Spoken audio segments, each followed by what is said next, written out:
გერმანიაში საქართველოს პრეზიდენტის ოფიციალური ვიზიტი დაიწყო. გიორგი მარგველაშვილი ქვეყანაში ქართულ დელეგაციასთან და პირველ ლედისთან ერთად ჩავიდა. ვიზიტის მთავარი შეხვედრა კანცლერ ანგელა მერკელთან გაიმართება. სახელმწიფოს მეთაურის ვიზიტს ქეთი ქარდავა აშუქებს. საქართველოს პრეზიდენტი უკვე გერმანიის დედაქალაქშია. პირველი ღონისძიება ბერლინში დაგეგმილია საღამოს 6 საათზე. გიორგი მარგველაშვილი სიტყვით გამოვა ადენაუერის ფონდში. შეხვედრის სახელწოდებაა საქართველოს ევროპული და ევროატლანტიკური გზა.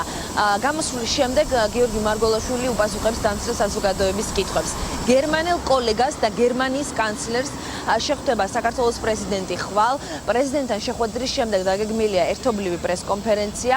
პრესკონფერენცია არ არის დაგეგმილი გერმანიის კანცლერთან შეხვედრის შემდეგ, თუმცა ჩვენ გვექნება შესაძლებლობა, რომ შეხვედრის შემდეგ შევაფასებინოთ გამართული საუბარი ანგელა მერკელთან, თავად საქართველოს პრეზიდენტს და მოვისმენთ მისგან პირველ კომენტარს. პირველ რიგში, რა თქმა უნდა, ველოდებით ახალ გზავნილებს ვიზა ლიბერალიზაციასთან დაკავშირებით და იმ პოლიტიკურ გადაწყვეტილებაზე, რომელიც ორგანიზაციას მიღებული აქვს, ჩვენ მოვისმინეთ ანგელა მერკელის პოზიცია პრემიერთან ერთად, როდესაც გამართა მან პრესკონფერენცია.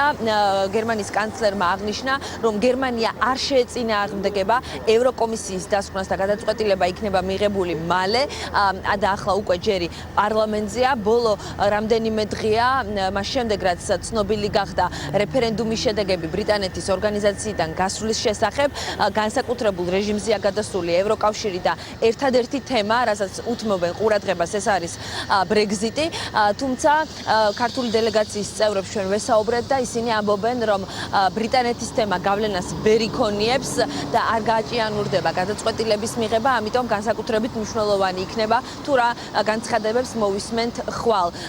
გერმანიის კანცლერი ჯერ ბრიუსელშია და გვიან ღამით დაბრუნდება სამიტის შემდეგ. შეკითხვა საქართველოსთან მიმართებაში ისმის არა გადაწყვეტილების პოლიტიკურ ნაწილთან დაკავშირებით, არამედ აქ საუბარი არის უბრალოდ დროის ფაქტორზე.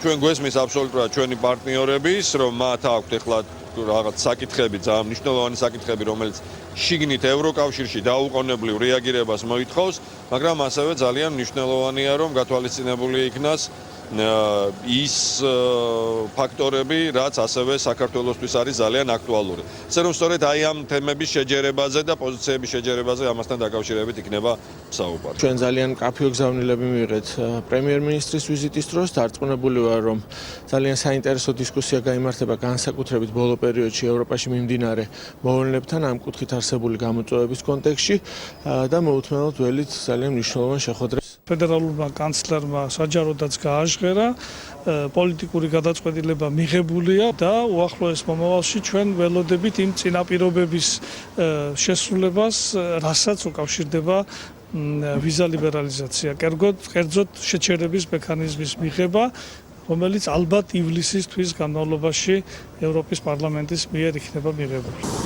ეს არის საქართველოს პრეზიდენტის პირველი ოფიციალური ვიზიტი გერმანიაში. გიორგი მარგველაშვილი ბერლინშია საქართველოს პირველ ლედისთან ერთად, რომელსაც ცალკე პროგრამა აქვს. დელეგაციაშია უშიშროების საბჭოს მდივანი, პრეზიდენტის მრჩევლები, საპარლამენტო ოპოზიციის წარმომადგენლები და დეპუტატები უმრავლესობიდან.